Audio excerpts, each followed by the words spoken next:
Good morning. This is the Friday Fireside, and we are here with Jamie Power, Chief Data Officer and COO at Advanced TV for Cadent. Jamie, how are you this morning?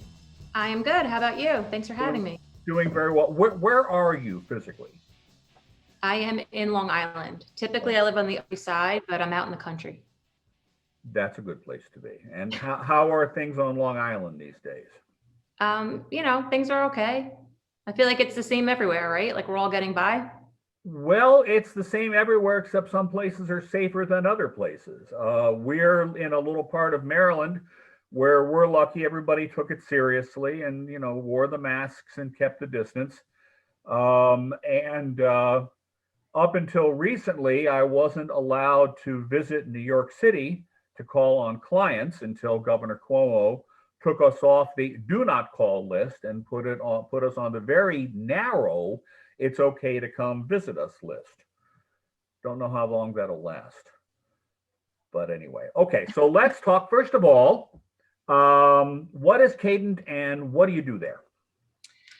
So Cadent is a TV company, and what we basically do is we aggregate TV audiences across any screen.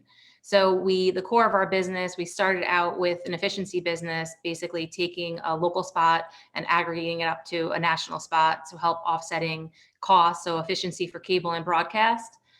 Then we also have an addressable television platform focusing on set-top box addressable. And then in January, we acquired 4Info. So we also have a DSP and identity graph. And then also we have on the sell side of the business, we have the old Black Arrow technology, which enables MVPDs in Europe. So that's pretty interesting. And what do you do there?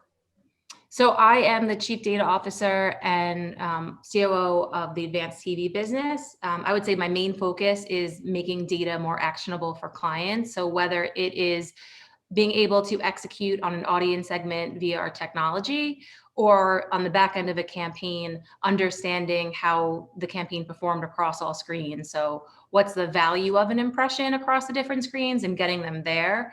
And then from the analytics standpoint, it's never stopping at, yes, this worked, or yes, this didn't work. It's always getting to the why.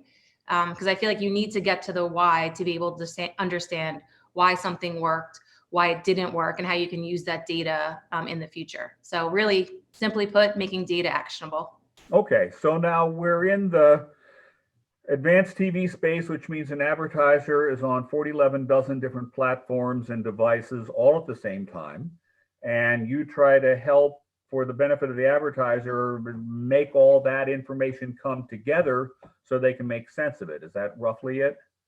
Yeah, I mean, we're actually in a unique spot because we acquired 4Info. So because we acquired 4Info and we have an identity graph, we can help actually do the identity resolution across all the different screens. So instead of blindly like buying CTV and then buying linear from us, we can show how the frequency is laid out across all the different screens and then help execute it that way. Okay, help me understand identity resolution. So identity resolution, it's funny, Rick. I mean, I think there's so many terms and that everyone kind of throws them around. Well, you guys kind of invent your own, but anyway, no, I don't mean Cadent, I mean the advertising. No, I'm saying, yeah, in digital in general. And I feel like a new company, we don't know what we do, but we're going to invent a name for it and then you all figure it out. Okay. Identity resolution, what is that? So yeah, I mean, it's our identity graph. So our identity graph, essentially the anchor is the home address. And then what we're doing is we're taking 100 million or 104 million home addresses and then directly linking IP to home address. So we're basically taking all the devices in the household, bumping them up against to the household. So Jamie Power, 43 Lee Water, here's all the devices in my household, and then taking first, second, or third party data for targeting. Okay, so now let's try a use case and see if we can figure this one out. So I have a lot of devices and a lot of platforms, and I just bought a new Vizio TV set that's sitting here on my desk, and it's not a big desk, so it's really crowded, but I've got a client who's working with Vizio. Okay, so can you determine that I might have seen a specific message from an advertiser, call it Toyota, today on Peacock and on CBS All Access and on NBC Broadcast and on this device, that device, and the other device. Do you know how many times I've seen that commercial? So the answer is, like, technically, yes, that's all possible today. When we're starting to see some of the network groups start to use identity resolution, identity graphs, and like dedupe audiences, a lot of times they're only looking at it in their own footprint, which is valuable to step in the right direction, but it's limited value to the advertiser if you're not looking at the viewership across all devices. So like what Cadent can do today is I can execute, through linear cable, because we have a linear cable offering. I can then start to execute across other screens, like via our DSP. And then we can dedupe those audiences. So we have a planning application that shows how do you look at a linear schedule, see at what point it starts to become more and more expensive to cum reach, and then expand to other places to get deduplicated reach. So yeah, you can do all of that. And then we could do it across other partners, and we do. It's just they would have to take a Cadent pixel to be able to resolve everything back to our graph.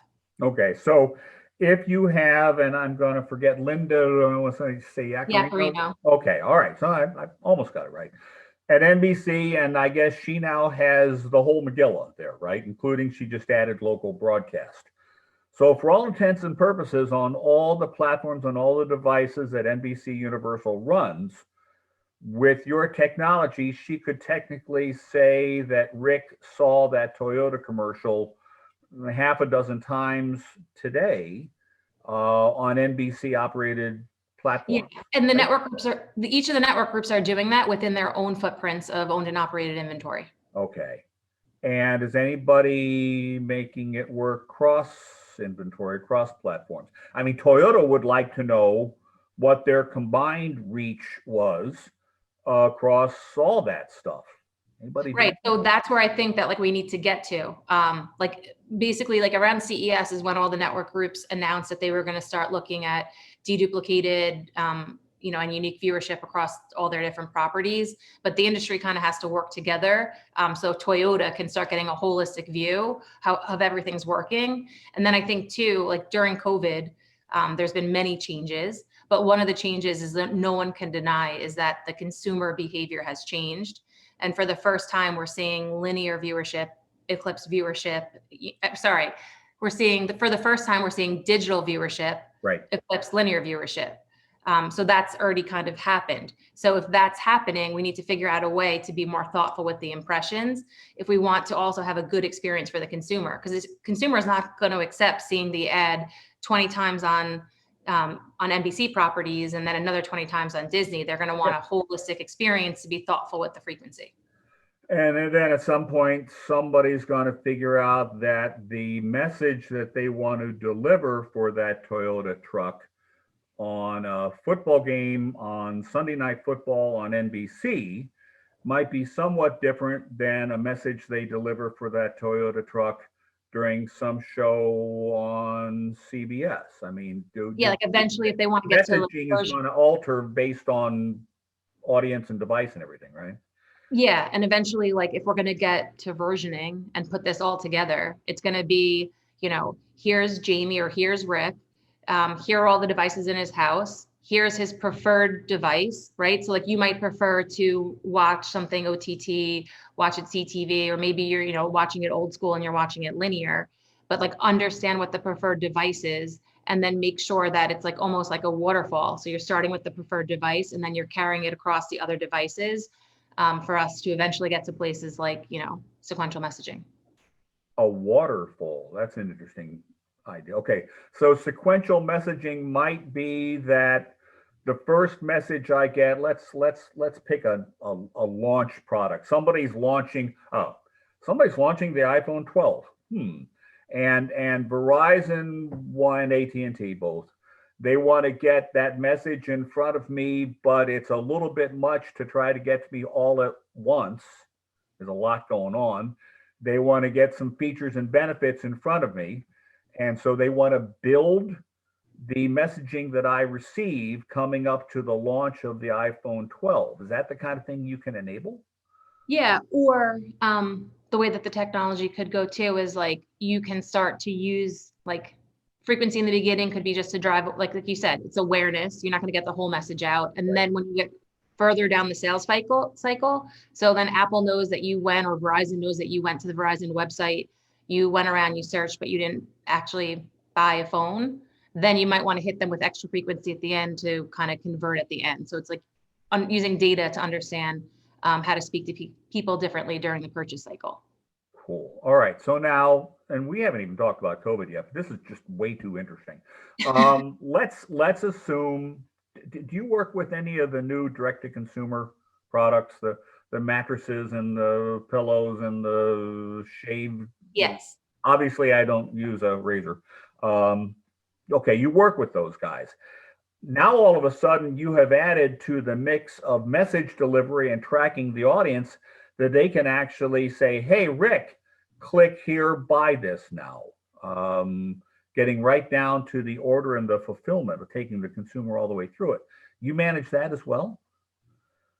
Like, what do you mean manage? Well, I mean, can you help those direct-to-consumer folks manage the delivery, the ad, and then help them get identity resolution? So yeah, I mean, yeah, the answer is yes, but like what we're focused more on is like how do you action on TV inventory across all these different screens, and how do you make sense of it, and how do you deliver, an unduplicated reach and kind of contemplate the viewership across the different screens.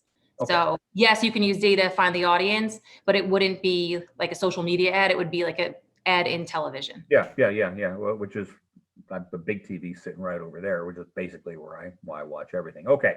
Yeah, So or it's your iPhone watching television content. Yeah. So let's talk about COVID-19. It kind of whapped the business all the way down the line, and obviously you're doing well. What has it taught us? What does the television advertising industry need to do better going forward? First of all, what have we learned? Well, I mean, I think we all learned a lot. About television advertising. Yeah, when you're looking at about television advertising, like, we can't ignore it anymore. We've all been talking about fragmentation, saying it's happening. We've all been talking about, digital viewership increasing. Now, with digital viewership being higher than TV viewership, we need to figure out a more thoughtful way to execute ads. Right. I think that advertisers are starting to rethink the way that they're putting their messages in market. In the beginning of COVID, everyone was in survival mode. And now it's like, if I'm going to be in market and I'm going to spend money, I need to be accountable for these dollars. So I need to make sure that they're going after the right people, and I need to understand if they work. So I think that this finally accelerates the usage of data across different screens, because people can't afford just to like toss a message out there anymore, or they can't afford just to, we've used TV for the last 50 years, so we're going to continue to have 75% of our budget TV. They need to rethink, and they need to, when they're talking internally, I'm spending dollars here, and this is why. And then at the end of the campaign, be able to show them, if it worked or if it didn't work. Cool. And $75 of their money on TV, if you take the broad definition of TV, meaning what I'm watching on that thing over there, they probably still have $75, 75% of their money on TV. It's just getting there different ways. Yeah, I agree. I mean, I think that, the definition of television has finally officially changed, right? So like we used to all talk about it. We would sit on panels and everyone would fight about what TV is. Like TV is TV content. Doesn't matter where the consumer is watching it. They've picked the devices. They pick when they're going to watch it. That's television. People want to, it's a brand safe environment, right? People are going there. It's a trusted way to serve ads. Now it's just using data to get messages there more thoughtfully. And of course, TV, if you're NBC, TV is no longer the mothership of NBC. It's NBC and all the cable networks, of course, and all the broadcast affiliates and the O&Os and the digital platform and Peacock and everything. It is still actually TV, and frankly, it's still NBC. Mm-hmm. And you're going to go talk to NBC. You're just going to have a much more interesting conversation. Well, yeah. And then also as it evolves further, we've also been talking about things like national addressability for years. And national addressability to me is obviously where I've been wanting the marketplace to go forever. But again, if the network groups stand up national addressability by themselves, it's not a good experience for the consumer, because then you're not, again, taking consideration co-viewing. So Right. you can't buy like a 4 frequency in one network group and then 3 frequency in another network group. It needs to be thought about holistically if you're going to appropriately manage frequency. Because now we have all the data, like we know based on the KPI of the campaign, based on the category, what the frequency needs to be at. Got it. All right. So now, are there critical things that the industry needs to do right now? You're delivering a message to the advertisers and the inventory owners. What do they need to do right now to maximize the opportunity? I think it is an opportunity that COVID-19 has presented to us. Yeah, I mean, I think a simple one would just be like standards across all screens. So like having a common definition of an impression, because it makes it hard to trade if people are speaking different languages with different currencies. So I think that would be, a major step in the right direction. But that's not anything that's going to happen tomorrow. So if it doesn't happen tomorrow, though, then I think that if advertisers and agencies can take it in their own hands. So just because currency or standards don't exist, they can start buying on a common currency, right? Like if I am like all the holding companies, we saw Epsilon, Axiom, Merkle all being bought up by holding companies. Right. So they have a data asset, they can create their own currency. So start buying demos, create a DAR replacement, and you're able to kind of scale and then have a common currency that you're buying against, and then collect the data on the back end to start seeing what works and what doesn't work.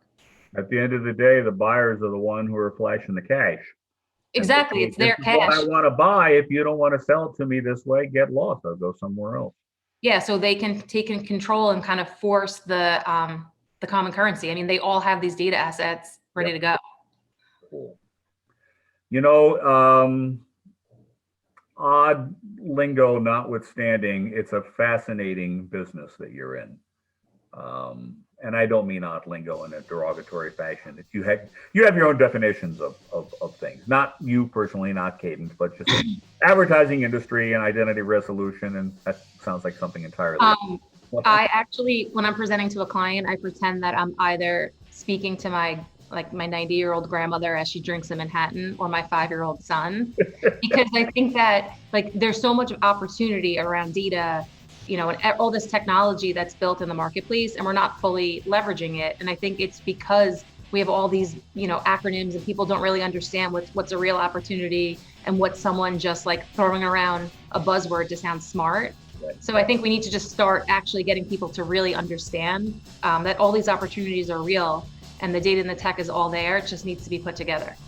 You got it. And one of my favorite techniques is when I'm speaking to a crowd, I just need to make sure everybody's nodding their head. Did they get it? And can they feed it back? Well, guess what? We have actually used up all of our time, and it's been fascinating. It's a great topic. And Jamie Power, thank you very much for joining us today. All right. Thank you so much. Bye. Sign off, and everybody out there, be nice to each other. Bye-bye.